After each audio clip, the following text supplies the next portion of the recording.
우리가 완전해질 수가 없어요. 죄가 늘 우리를 쫓아다닙니다. 그래서 예전에 유혹했던 것들이 계속해서 우리를 유혹하고 있고, 우리는 그 유혹들과 더불어 지속적으로 싸워야 합니다. 예전에 내 친숙했던 아주 이기적인 모습들 가운데 우리가 자꾸 돌아가는 그러한 모습들도 보이고, 과거의 죄로 복귀하는 모습들도 보입니다. 혹시 여러분은 여러분 자신에 대해서 실망하고 있지는 않습니까? 돌이킬 수 없는 과거의 잘못으로 인해서 늘 두려움에 쌓여 있다든지 낙담하고 있지는 않습니까? 신앙생활을 했는지 꽤 시간이 흘렀음에도 불구하고 여전히 내 안에 끊어지지 아니하는 잘못된 습관들 때문에 혼란스러워하고 있지는 않습니까? 오늘 우리와 똑같은 문제를 가지고 고민했던 아브라함의 모습을 통해서 우리에게 들려주시는 하나님의 음성을 우리가 함께 듣기를 원합니다. 첫 번째는 아브라함의 반복되는 실패에 대해서 좀 살펴보죠. 아브라함이 오늘 또 실패합니다. 그것도 보통 실패가 아닙니다. 심각한 실패입니다. 이제 아브라함이 소돔과 고모라 성이 멸망당하는 것을 경험한 뒤에 이제 남쪽으로 자리를 옮깁니다. 여기 네게부라고 하는 지역으로 옮겼다고 그랬는데, 이곳은 사막 지역입니다. 건조한 메마른이라는 의미의 단어입니다. 그곳에 그랄이라고 하는 한 성에 이제 아브라함이 거하게 되지요. 이 그랄이라고 하는 곳에는 아비멜렉이라고 하는 왕이 다스리는 도시국가였습니다. 아비멜렉은 사람의 이름이라기보다는 그 왕의 호칭이 아니었을까 이렇게 생각을 합니다. 이집트의 왕을 파라오라고 부르는 것처럼 이 그랄 안에 있는 왕은 아비멜렉이었습니다. 근데 아브라함이 그 지역에 이주하면서 내가 잘못 왔구나 하는 생각을 좀 했던 것 같아요. 자기가 그곳에 거주하기 시작을 하면서 주변에 있는 사람들에게 상당히 내가 적대적인 인물로 대우받고 있구나 하는 그런 느낌을 받았습니다. 그러다 보니까 자기의 아내 때문에 혹시 내 목숨이 또 위태롭게 되지 않나 라고 하는 생각을 갖게 되고, 그래서 예전처럼 아내와 함께 부부라고 하지 아니하고 누이와 오라버니로 사람들에게 소개를 하자, 이렇게 마음을 먹었습니다. 여러분, 이 창세기 20장의 사건은 우리를 좀 당혹스럽게 만드는데요. 왜냐하면 이와 똑같은 사건이 24년 전에 있었잖아요. 아브라함이 애굽에 내려갔을 때에 애굽에서 자기의 목숨이 이태로울까 봐 자기의 아내를 누이라고 속였었습니다. 그것으로 인해서 자기 아내를 바로에게 빼앗길 뻔한 그러한 위기를 만났었습니다. 근데 시간이 지금 이렇게 지났거든요. 20몇 년이 지났어요. 그 사이에 아브라함은 하나님과 언약식도 맺었고요. 그리고 하나님께서 친구처럼 소돔과 고모라 성이 멸망당할 것을 아브라함에게 알려주시고 의논도 하셨고요. 또 롯이 동방연합군에 패하고 그리고 포로로 끌려갔을 때에 쫓아가서 그 롯을 구해내는 영웅적인 일을 했던 사람입니다. 특별히 바로 앞에 창세기 19장에서는 아브라함이 소돔과 고모라 성에 멸망하는 것을 바라보면서 정말 하나님께서 그 죄인들을 멸망하시는 가운데 의인도 멸망할 수 있습니까? 이러면서 소돔성을 구원하기 위해서 하나님 앞에 간절히 기도했던 그러한 선지자였습니다. 요즘 이야기로 하면 처음 예수 믿은 사람이 아니에요. 벌써 20몇 년 믿은 지 정말 오래됐죠. 그리고 나이도 들었죠. 그래서 교회 안에서는 원로 장로님급에 들어가는 그런 위치에 지금 놓여 있는 거라고 생각을 할 수 있어요. 그만큼 신앙생활을 오래 했고 살아왔다면 신앙에 내공이 생겼을 텐데, 근데 사람들에게 자기의 신앙을 가지고 거룩한 영향력을 끼쳐야 될 지금 아브라함이 지금 이 순간에 또 실패하고 있습니다. 그러니까 지금 이 창세기 20장에 나타나는 아브라함의 실패는 간단한 실패가 아닙니다. 상당히 무거운 실패라고 말할 수 있습니다. 왜 아브라함은 예전에 했던 실수를 지금 똑같이 반복할 수 있을까요? 어떻게 그렇게 시간이 흘렀고 믿음이 성숙했다고 할 수 있는 아브라함이 도대체 어떻게 이런 일을 할 수가 있을까요? 아브라함의 문제가 뭘까요? 아브라함은 그냥 잠깐 헷갈려가지고 실수한 걸까요? 아니면 이 거친 세상에서 생존하기 위한 나름대로의 전략이었을까요? 물론 그 당시가 서로 잘 알지 못하는 곳에 가서 자리를 잡고 살기 위해서는 상당히 목숨이 위태로운 일들을 경험해야 되는 그런 환경이었습니다. 이방인으로서 어쩔 수 없이 느끼는 위협이 있었을 것입니다. 그러나 지금 아브라함이 하고 있는 이 행동은 가나안 땅으로 이주하는 아브라함의 늘 있었던 처세술이었던 것 같아요. 아브라함이 처음 고향을 떠날 때부터 이렇게 하기로 마음을 먹었다고 아브라함은 이야기합니다. 13절 보세요.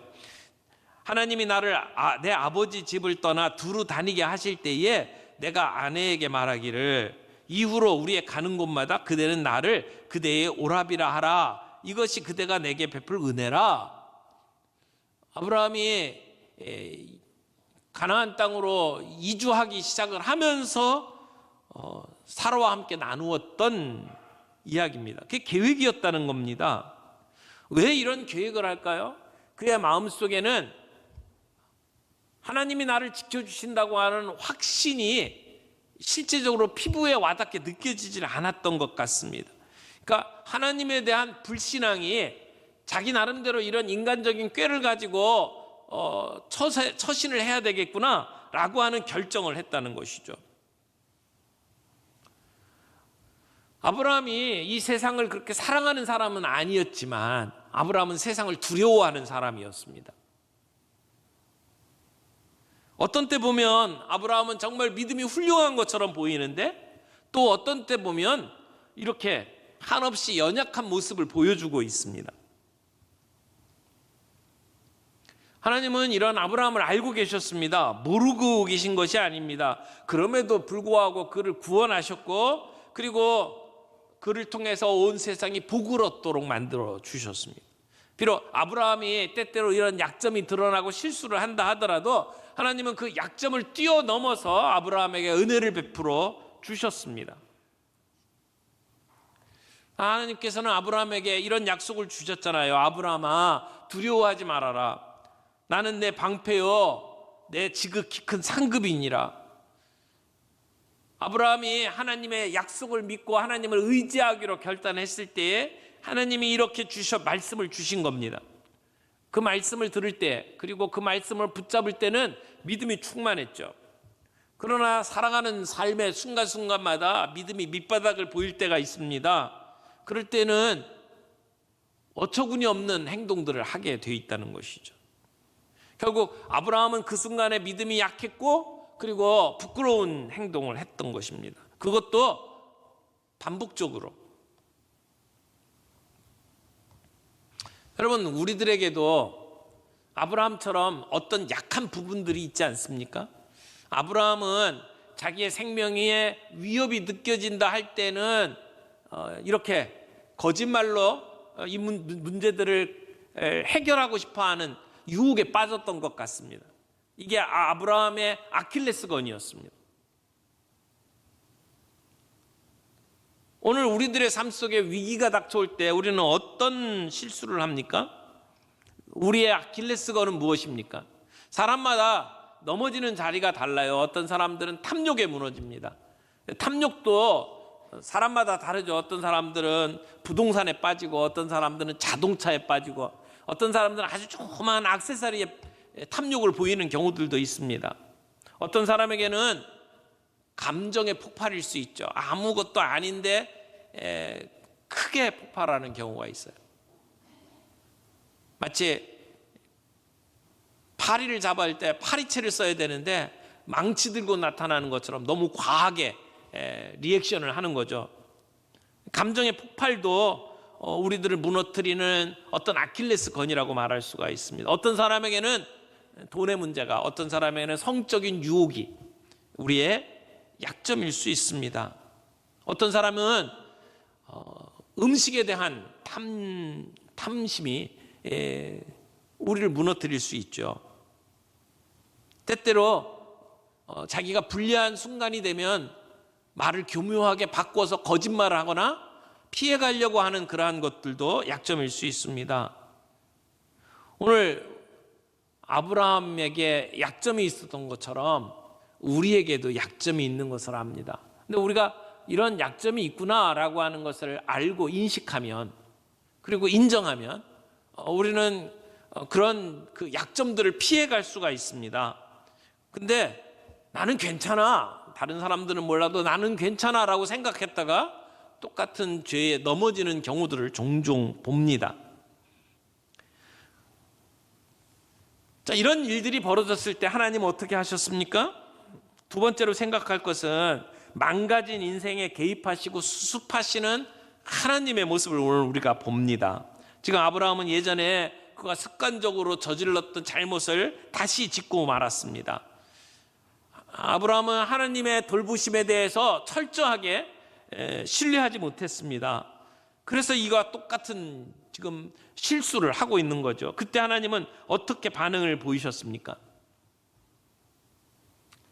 여러분, 살 만큼 살았고 신앙생활 할 만큼 하지 않았습니까? 그렇다면 그것에 걸맞는 모습을 보여줘야 되는데, 지금 아브라함의 모습을 보면서 하나님은 어떤 생각을 하셨을까요? 내가 너를 가나안 땅으로 인도해낸 지 벌써 24년 지나지 않았느냐? 너 나이 100세가 되지 않았느냐? 근데도 너 지금 그러냐? 구제불능이구나. 이런 이야기 하지 않으셨어요. 우리에게 실수한 사람들을 보면서 너그러운 사람들은 한 번, 두 번까지는 봐주죠. 너 세 번째 그러면 너 절대 안 봐준다? 우리의 마음 아닙니까? 반복적으로 짓고 있는 이러한 실수, 죄에 대해서 하나님은 아브라함에게 어떻게 반응하십니까? 하나님은 그날 밤에 아비멜렉을 찾아갑니다. 그리고 아비멜렉의 꿈속에서 말씀하셔요. 3절 말씀해 보니까 그 밤에 하나님이 아비멜렉에게 현몽하시고 그에게 이르시되, 하나님께서 불신자의 꿈속에 나타나십니다. 그리고 명확하게 말씀을 하십니다. 이 여인으로 말미암아 내가 죽을 거다. 그는 남편이 있는 여자다 라고 이야기를 하십니다.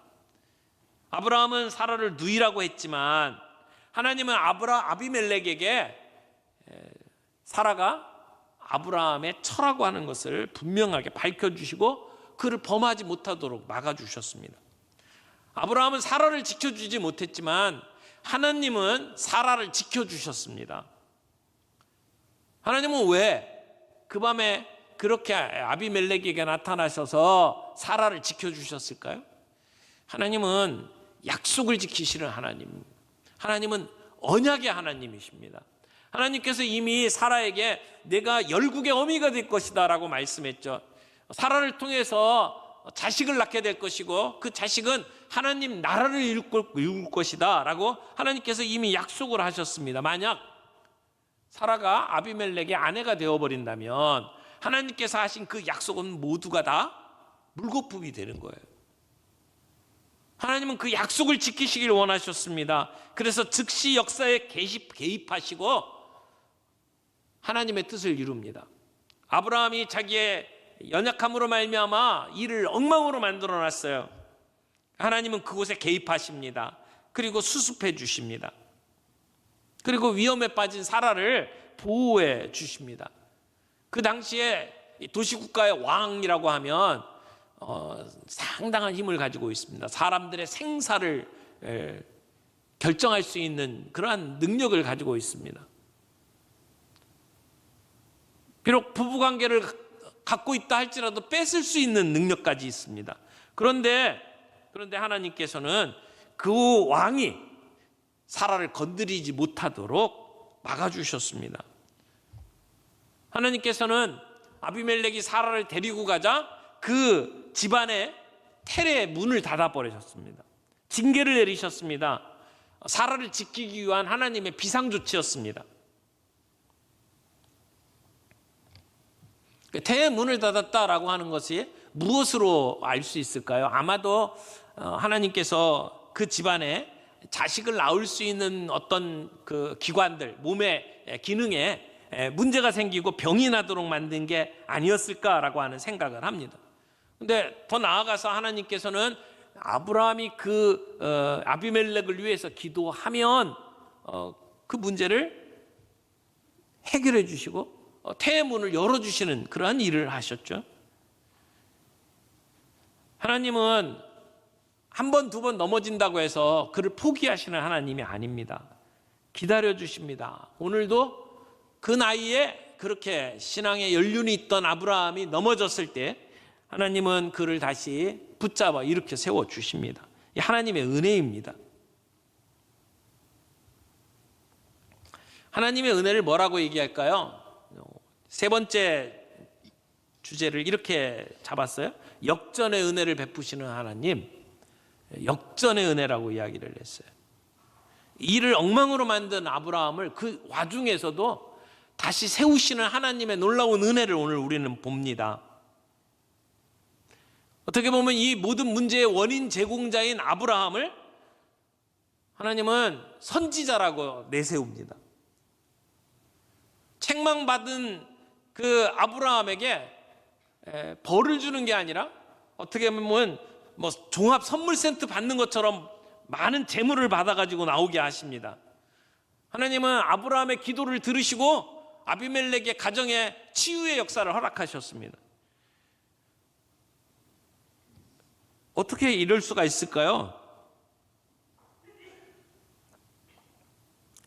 실수하고 무너져 있는 아브라함을 선지자로 세우시고 선지자로서 일하도록 만드시는 하나님의 그 놀라운 은혜. 아브라함은 선지자입니다. 지금 이 본문에서 아브라함에게 선지자라고 하는 칭호가 처음 주어지는데, 근데 사실은 그 역할들을 이미 했죠. 소돔과 고모라 성에 멸망당할 때 하나님 앞에 기도했던 아브라함입니다. 죄인들을 멸망하는 가운데 의인까지 멸망시키겠습니까? 하나님 살려주세요. 저 성을 멸망시키지 말아주십시오 라고 부탁을 하면서 중재의 역할을 했던 아브라함입니다. 선지자 역할을 했던 거죠.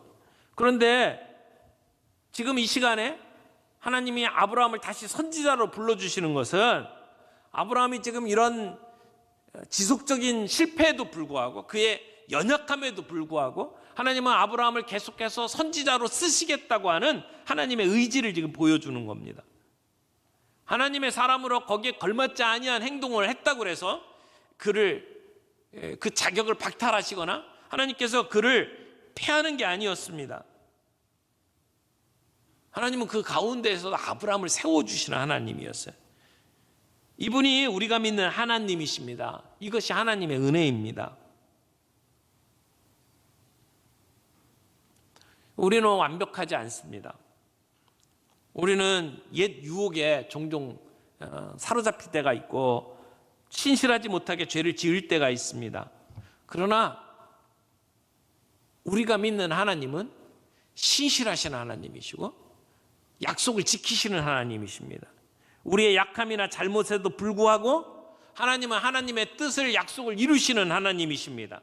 우리의 실패까지도 하나님의 목적을 이루어 가시는 일에 참여시킬 기회로 삼으시는 하나님입니다.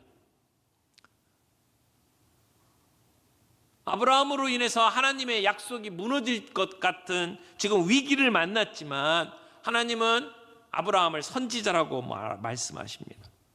그래서 하나님과 아비멜렉 사이에 중간 역할을 아브라함이 할 수 있도록 만드셨습니다. 여러분, 아비멜렉이 하나님께서 하시는 이 말씀을 듣고 무슨 생각이 들었을까요? 지금 이 문제를 일으킨 아브라함이 선지자다라고 말씀을 하셨을 때 아비멜렉 마음속에 뭐라고요? 그 인간이 선지자라고요? 아니, 자기 목숨 하나 구하겠다고 아내를 누이라고 말한 그 사람이 선지자라고요? 이런 생각 들지 않았을까요? 근데 우리 하나님은 아브라함이 선지자라고 하는 사실을 확인시켜 주실 뿐만 아니라 지금 아비멜렉이 가지고 있는 문제를 해결할 수 있는 중재자라고 하나님의 말씀을 해주십니다. 그가 너를 위하여 기도하리니 내가 살려니와 내가 돌려보내지 아니하면 너와 내게 속한 자가 다 반드시 죽을 줄을 알지니라. 하나님의 말씀입니다. 아브라함이 너를 위해서 기도하면 내가 산다는 거예요.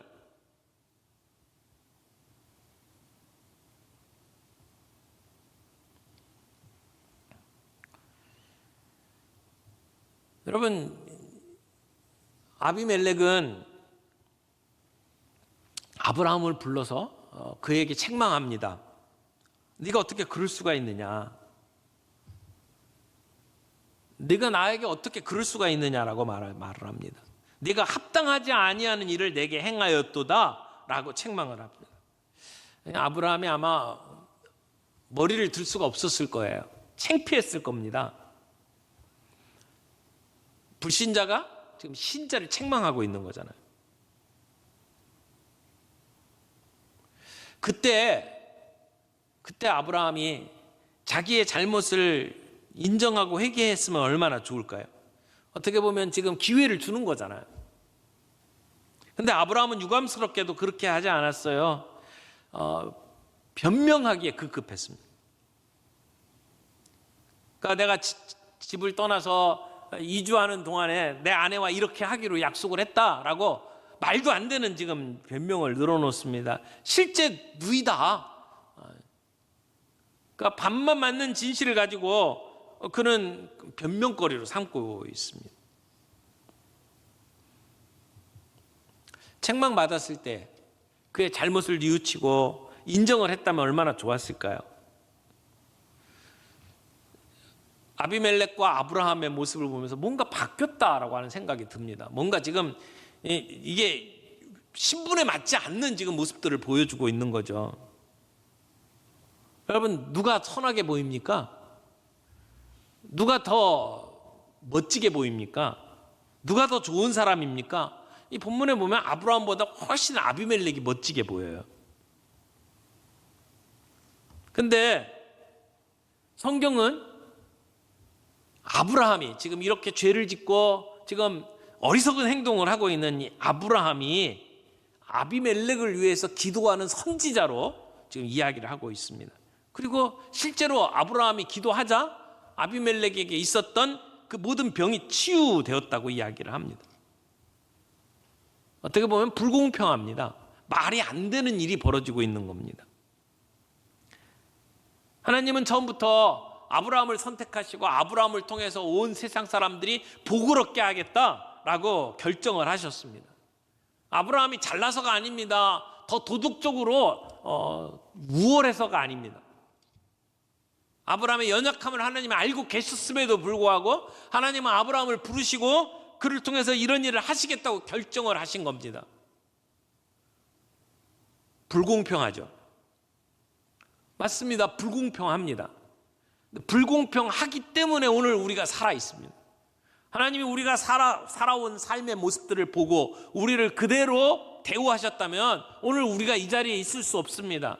연약함에도 불구하고 실수함에도 불구하고 하나님은 불공평하게 우리에게 은혜를 베풀어 주셨습니다. 하나님은 그런 우리를 위해서 자기의 아들을 이 땅에 보내시고 우리 대신 십자가에 못 박혀 죽게 만드셨습니다. 불공평한 겁니다. 근데 은혜입니다. 하나님께서 왜 아브라함에게 이런 불공평한 넘치는 은혜를 주십니까? 아브라함이 실수했지만 그를 통해서 민족을 이루게 하시고 그리고 그 자손 가운데 다윗이 태어나게 만드시고 그리고 그를 통해서 이 땅에 메시아 예수가 이 땅에 오게 만드시는 그 계획을 이루시는 하나님이십니다.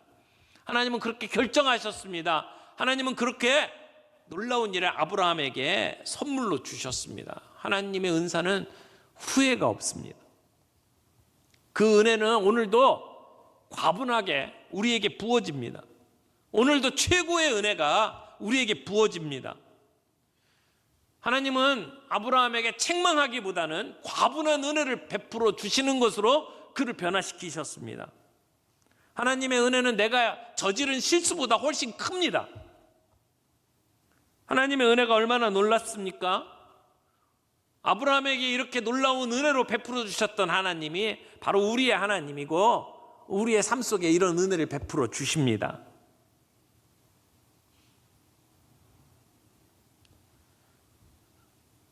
우리가 잘못했을 때 그것을 책망받는 순간 가장 좋은 길은 인정하고 돌이키는 겁니다. 다른 사람의 탓으로 돌리기보다도 말도 안 되는 변명으로 늘어놓기보다도 그건 바로 나 때문이라고 생각하고 인정하고 회개하는 것이 가장 좋은 길입니다. 이런 자백과 회개, 그것이 우리를 살립니다. 그러나 우리가 때때로 그런 자리에 머물지라도, 때로 그런 실수하고 실패하는 자리에 있다 할지라도 우리의 실패가 하나님의 은혜를 무효화시키지 못한다는 것입니다. 우리의 연약함이 하나님의 은혜를 폐지시키지 못한다는 것입니다. 우리가 하는 그 어떤 것도 하나님의 은혜보다 강하거나 크지 못합니다. 그래서 필립 얀시가 하나님의 은혜라는 책에서 이런 말을 했어요. 우리는 다 불량품이다. 하지만 하나님은 어쨌거나 우리를 사랑하신다. 맞는 말 아닙니까? 우리는 다 하자가 있어요. 불량품이에요. 그러나 어쨌든 하나님은 우리를 사랑하십니다. 이게 하나님의 사랑입니다. 오늘 그 하나님의 사랑을 누리면서 살아가는 우리가 어떻게 살아야겠습니까?